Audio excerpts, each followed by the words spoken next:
Denny Hamlin has regularly been in conflict with Hendrick Motorsports in some capacity for years. On the track, he battled Jeff Gordon for wins, but it remained respectful. However, since the four-time champion's departure from racing in 2016, there has been an escalation in tensions between the driver from Joe Gibbs Racing and NASCAR's other powerhouse team. A pair of chapters were added in the last week, and it's a full circle moment with the HMS vice chair now in the center of the latest controversy, questioning the three-time Daytona 500 winner's behavior and calling him a distraction, which unsurprisingly resulted in Hamlin firing back on his podcast. It's a real-life soap opera that keeps on giving.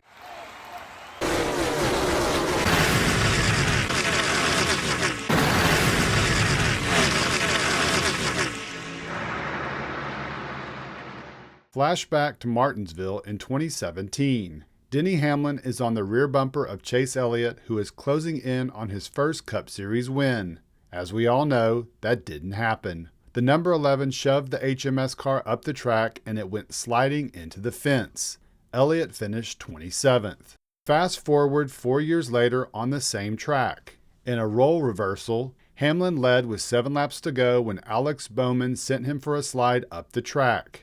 The JGR driver showed his displeasure moments after the checkered flag flew by interrupting the number 48's victory celebration and calling him a hack in his post-race interview. Last year, it was William Byron's turn. At Texas, the driver of the number 24 wasn't happy with how Hamlin had raced him and spun the JGR driver under caution. Hamlin wasn't happy about it after the race. I mentioned on the radio I should just get a teammate to knock out somebody under caution in the Final Four if we ever make it. But, I mean, certainly it's a precedent. That brings us to this year. Elliott and Kyle Larson have both been at odds with the 42-year-old driver at different points in the season. The 2020 champ didn't hide his anger with Hamlin for a move at Charlotte and retaliated by hooking the car into the fence. That earned the HMS pilot a one-race suspension. And the 2021 champ, considered one of Hamlin's good friends, has had multiple on-track run-ins with the number 11 car at Kansas and Pocono. Those incidents undoubtedly put a strain on their relationship, and Larson admitted as much. In my eyes, I mean, hey, I could have 10 more playoff points, 2 more wins right now, if not for the 11. So, yeah, I'm pissed. And I should be. Enter Jeff Gordon. While the four-time champion hasn't competed since 2016, he's still very much involved in NASCAR as the vice chairman at HMS and the eventual successor to Rick Hendrick when he decides to step down.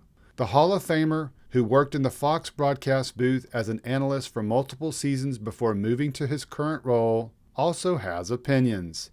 He shared them last week during an appearance on SiriusXM NASCAR radio where he discussed Hamlin and his role as NASCAR's latest villain. What I do agree with is that Denny is trying to do things to stir up conversation, to get people at least having an opinion, right? Whether it's a positive or a negative one, you have an opinion.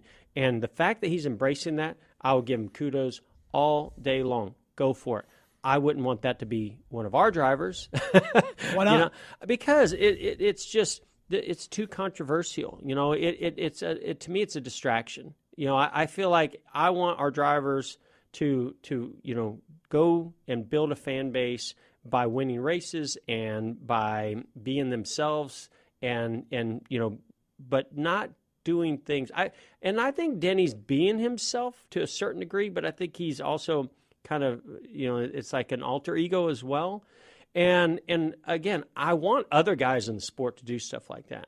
But if they come to Hendrick Motorsports, and you can call us stiff, you can call us whatever you want, but, you know, we're running a business, and the business is to, you know, win races first, you know, take care of your sponsors, do everything, you know, and let the sponsors market you. Let the sport figure out how to market you. Build your brand through who you are on social media and be the best you that you can be. But if you really want to go to the racetrack focused on winning races, it's hard to do that when you have a lot of distractions. And if Denny thrives on that, great. But I just don't think that it's healthy within the organization when you have 4 drivers and you're going into meetings together, and you're talking about how you go to the next race to win when you're having to deal with some of those things. With those incendiary remarks, everyone knew Hamlin, who has found his voice this year on his weekly Actions Detrimental podcast, where he recaps the week's race and discusses other racing-related subjects, would respond. And he did. And unsurprisingly, he didn't hold back. Well, that sounds like a guy I don't want to go to war with. He's like, hey, I'll go to war, but you get up front. Right. Jeff Gordon said that?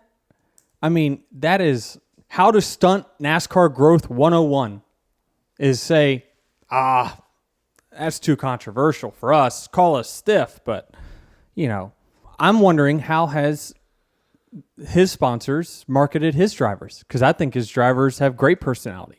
He's not. He's saying he likes it, just not. He thinks it's a distraction if it was on his team. Right. Well, thank God I don't drive for him.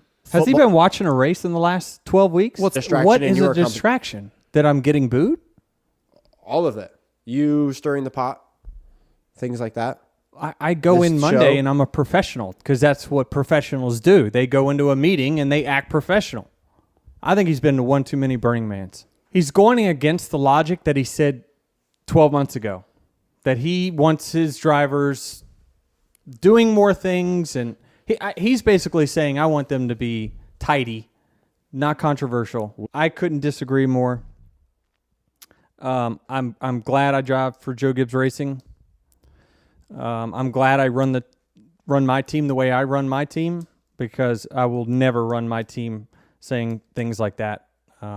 That's his opinion. He's allowed to have that opinion, but certainly think that is the absolute wrong way to go if you want star power in the sport. Hamlin said a lot there, but he is absolutely right on one thing. Gordon did say in 2022 how he wanted HMS drivers to get out of their comfort zones and do things like he did back in the day, including an appearance on Saturday Night Live.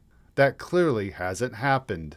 Interestingly and ironically, Hamlin defended himself against Gordon and his remarks about his own controversial behavior, but opted not to bring up how the HMS exec has had his own in-house controversy and what many would consider a distraction with the repeated issues between drivers Kyle Larson and Chase Elliott. The two champion drivers have had multiple run-ins with each other in the last 2 seasons, which were front-page headlines for days after each respective incident.